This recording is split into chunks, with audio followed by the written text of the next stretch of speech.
E agora o anexo 2, controle médico ocupacional da exposição a níveis de pressão sonora elevados. Então, esse anexo estabelece diretrizes para avaliação e controle médico ocupacional da audição de empregados expostos a níveis de pressão sonora elevados. Então, aqui, pessoal, é como se fosse um jeito, né, da norma submeter esses trabalhadores ao risco, mas desde que seja um risco controlado. Então, um risco sempre monitorado. E aqui, com relação à exposição a níveis de pressão sonora elevados, a norma também vem estabelece as diretrizes e os parâmetros que essas organizações devem seguir para que elas estejam enquadradas na NR7. Então, continuando, item 2, devem ser submetidos a exames audiométricos de referência e sequências todos os empregados que exerçam ou exercerão suas atividades em ambientes cujos níveis de pressão sonora estejam acima dos níveis de ação, conforme informado pelo PGR da organização, independentemente do uso de protetor auditivo. Lembrando aí que no vídeo anterior, né, a gente deixou claro aí que PGR é o Programa de Gerenciamento de Risco. Então, continuando, 2.1, compõe os exames audiológicos de referência e sequenciais. Letra A, anamnese clínico-ocupacional. Letra B, exame otológico. Letra C, exame audiométrico realizado segundo os termos previstos nesse anexo. E letra D, outros exames audiológicos complementares solicitados a critério médico. Então, continuando aqui o exame audiométrico, no item 3, o exame audiométrico será realizado em cabine audiométrica, cujos níveis de pressão sonora não ultrapassem os níveis máximos permitidos, de acordo com a norma técnica ISO 8253-1. Nas empresas em que existir ambiente acusticamente tratado, que atenda à norma técnica, a cabine audiométrica poderá ser dispensada. 3.2. O audiômetro deve ser submetido a procedimento de verificação e controle periódico do seu funcionamento, incluindo aferição acústica anual e calibração acústica. E essa calibração acústica deve acontecer sempre que a aferição acústica indicar alteração, ou quando houver recomendação de prazo pelo fabricante, e ainda a cada 5 anos, se não houver indicação do fabricante. E ainda outro tipo, né, de aferição que se deve submeter o audiômetro, aferição biológica, precedendo a realização dos exames audiométricos. Bom, então continuando, ainda dentro de exame audiométrico, os procedimentos constantes nas alíneas A e B acima devem seguir preconizado na norma técnica ISO 8253-1, e os resultados devem ser incluídos em certificado de aferição e ou calibração que acompanhará o equipamento. Lembrando, letra A e B são essas aqui. Deixa eu habilitar o ponteiro. Letra A, sempre que a aferição acústica indicar alteração, ou letra B, quando houver recomendação de prazo pelo fabricante. Então, continuando, a impossibilidade da realização do exame audiométrico nas condições previstas no item 3.1. O responsável pela execução do exame avaliará a viabilidade de sua realização em ambiente silencioso por meio do exame audiométrico em 2 indivíduos, cujos limiares auditivos sejam conhecidos, detectados em exames audiométricos de referência atuais e que não haja diferença de limiar auditivo em qualquer frequência e em qualquer um dos 2 indivíduos examinados, acima de 5 decibéis, que é o nível de audição, né, na unidade de medida sonora, né, que é dB, decibéis. Então, continuando 3.3, o exame audiométrico deve ser executado por médico ou fonoaudiólogo, conforme resoluções dos respectivos conselhos federais profissionais.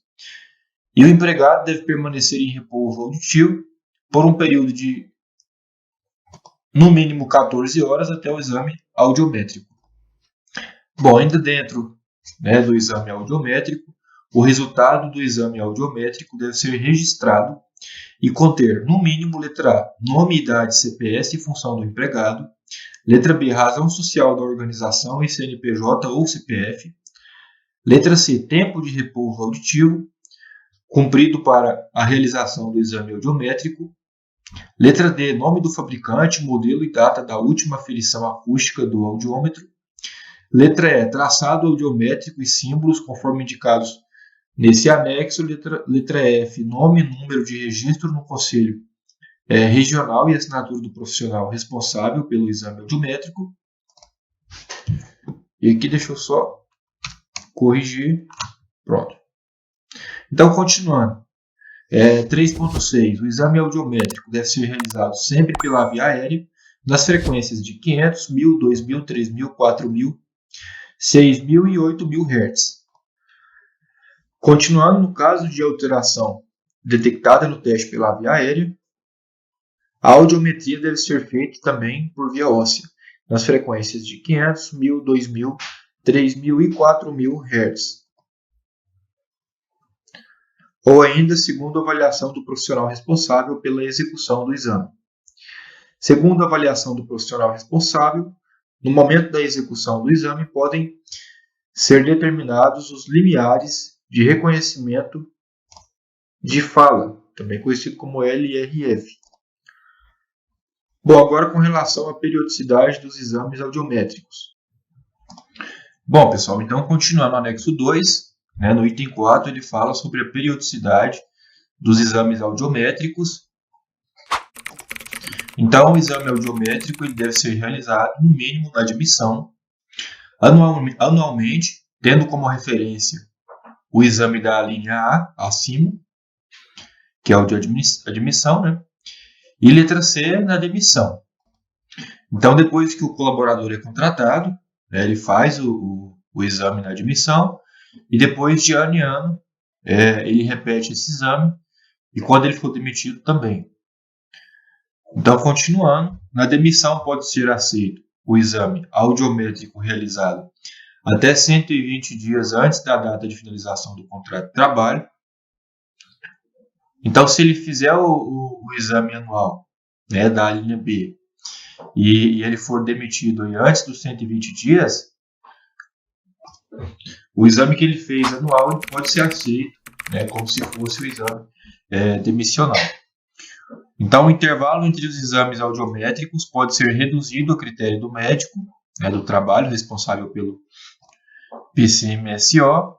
Então, se ele perceber que esse período ele tem que ser reduzido devido a algum motivo, que o levou a tomar essa decisão, ele pode reduzir, e fazer o exame aí de 6 em 6 meses, enfim. E por fim, o empregado deve ser submetido ao exame audiométrico, de referência e a exames audiométricos sequenciais, na forma descrita nos subitens seguintes.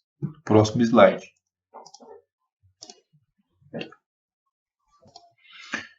Então, o exame audiométrico de referência é aquele com o qual os exames sequenciais serão comparados e que deve ser realizado, letra A, quando não houver um exame audiométrico de referência prévio, e letra B, quando algum exame audiométrico sequencial apresentar alteração significativa em relação ao exame de referência.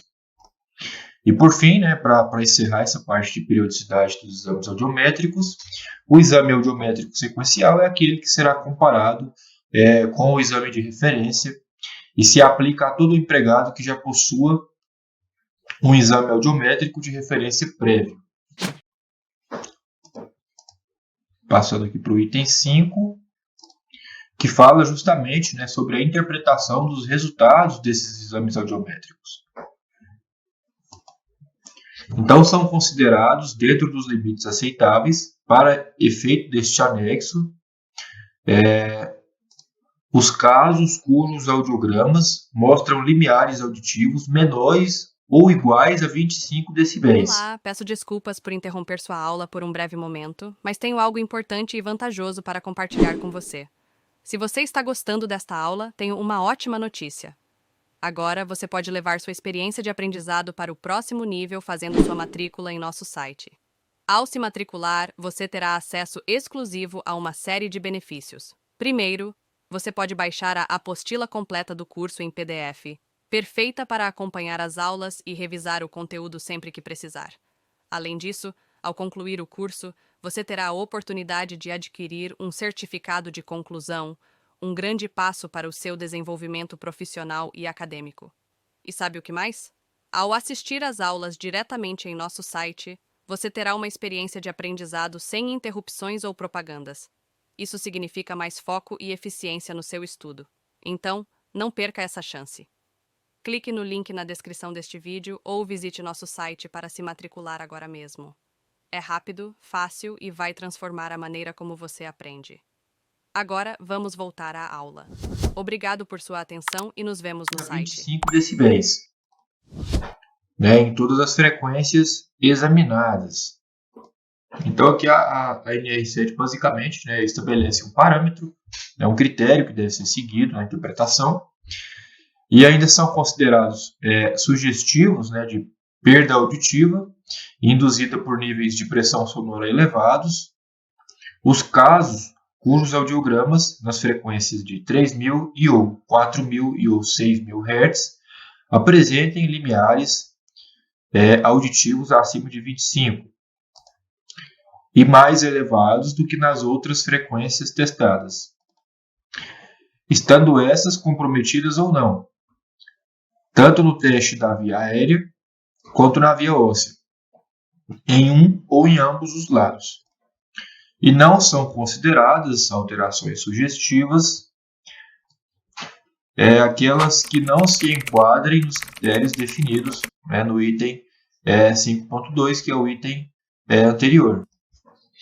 Bom, agora são considerados sugestivos de desencadeamento os casos em que os limiares auditivos, em todas as frequências testadas no exame audiométrico de referência e no sequencial,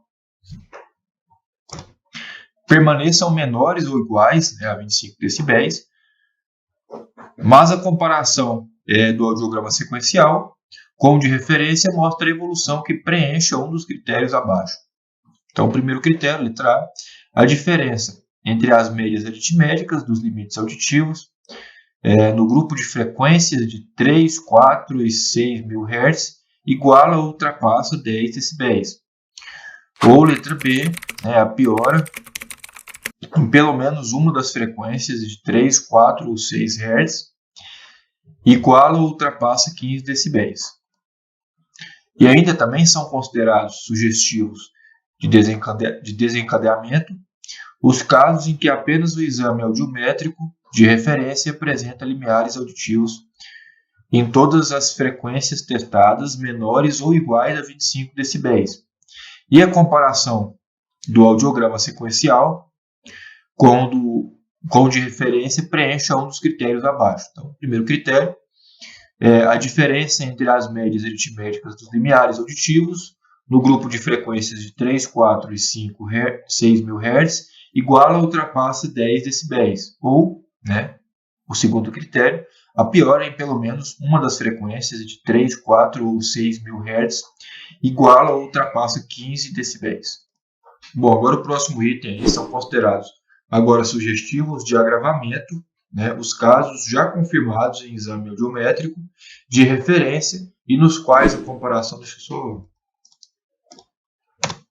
voltar essa linha aqui, a comparação de exames audiométrico sequencial com de referência mostra a evolução que preenche um dos critérios abaixo. Então, o primeiro critério é a diferença entre as médias aritméticas dos limiares auditivos no grupo de frequências de 500, 1000 e 2000 Hz, ou no grupo de frequência 3, 4 e 6 mil Hz iguala ou ultrapassa 10 decibéis. Ou, segundo critério, a piora em uma frequência isolada iguala ou ultrapassa 15 decibéis. Para fins desse anexo, o exame audiométrico de referência deve permanecer como tal até que algum dos exames audiométricos sequenciais demonstre desencadeamento ou agravamento. E aí, por fim, né, sobre a interpretação dos resultados, o exame audiométrico sequencial, que venha a demonstrar desencadeamento ou agravamento, passará a ser, a partir de então, o novo exame audiométrico de referência. Bom, então, continuando no anexo 2, né, no item 6, ele diz o seguinte: o diagnóstico conclusivo, o diagnóstico diferencial e a definição da aptidão para a função ou atividade de perda auditiva, né, induzida por níveis de pressão sonora elevados, são atribuições do médico do trabalho responsável pelo Programa de Controle Médico de Saúde Ocupacional, o PCMSO. Item 7. Devem ser motivo de especial atenção empregados expostos a substâncias ototóxicas e ou vibração de forma isolada ou simultânea à exposição a ruído potencialmente nocivo à audição. Item 8. A perda auditiva, né, induzida por níveis de pressão sonora elevados, por si só não é indicativa de inaptidão para o trabalho, devendo-se levar em consideração, na análise de cada caso, além do traçado audiométrico ou da evolução sequencial de exames audiométricos, os seguintes fatores. Letra A história clínica e ocupacional dos empregados. Letra B, o resultado da otoscopia e de outros testes audiológicos complementares. Letra C, a idade do empregado. Letra D, os tempos de exposição e o atual nível, né, de pressão sonora elevados. Continuando no próximo slide.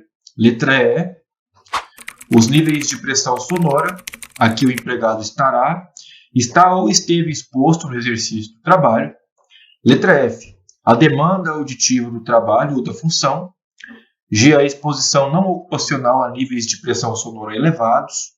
H, a exposição ocupacional a outros agente ou outro agente de risco ao sistema auditivo. A exposição não ocupacional a outro ou outros agentes de risco ao sistema auditivo. A capacitação profissional do empregado examinado e, por fim, os programas de conservação auditiva aos quais tem ou terá acesso o empregado.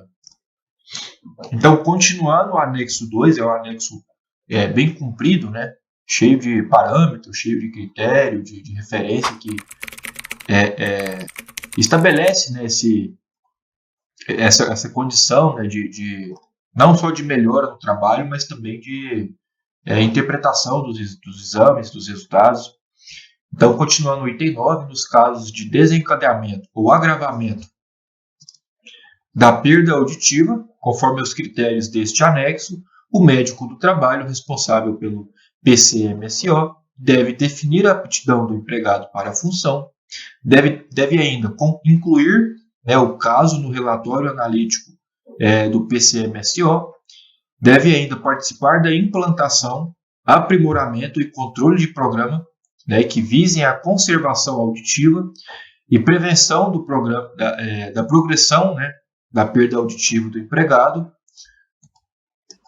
e de outros também, né, expostos a riscos ocupacionais à audição, levando-se em consideração, inclusive, a exposição à vibração e a agentes ototóxicos ocupacionais. E, por fim, letra D, deve disponibilizar cópias dos exames audiométricos aos empregados. Então, aí, por último, no item 10, né, nos casos em que o exame audiométrico de referência demonstre alterações cuja evolução esteja em desacordo com os moldes definidos neste anexo, para a perda auditiva induzida por níveis de pressão sonora elevados, o médico do trabalho responsável pelo Programa de Controle Médico de Saúde Ocupacional deve, letra A, verificar a possibilidade da presença concomitante de mais de um tipo de agressão ao sistema auditivo. Letra B, orientar e encaminhar o empregado para avaliação especializada. Letra C, definir sobre a aptidão do empregado para a função. Participar da implantação e aprimoramento de programas que visem a conservação auditiva e prevenção da progressão da perda auditiva do empregado ou cometido e de outros expostos a riscos ocupacionais da audição, levando-se em consideração, inclusive, a exposição à vibração e a agentes ototóxicos ocupacionais.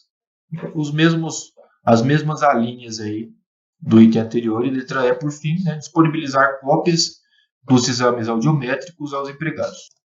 Bom, aqui a norma ainda traz, né, algumas referências de modelo de formulário para registro de traçado audiométrico de ambas as orelhas, a orelha esquerda e a orelha direita, né, com a frequência aí, em kHz.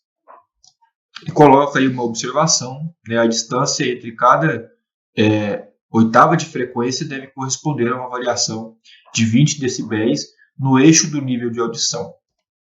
Aqui ele traz uma tabela aí com símbolos, né, para registros de audiometrias, tanto também da orelha direita quanto para a orelha esquerda.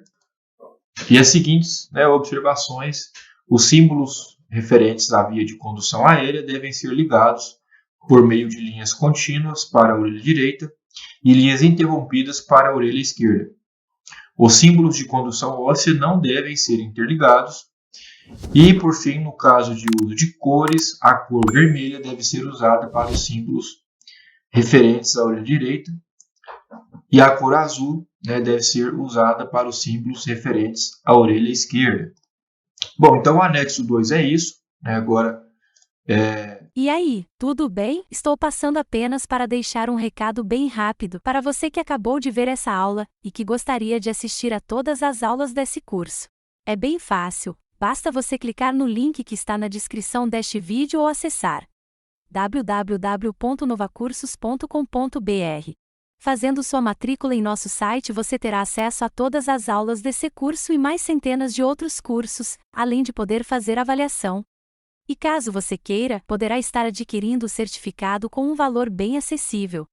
Esse foi o recado que eu queria dar, aguardo sua matrícula. Até breve!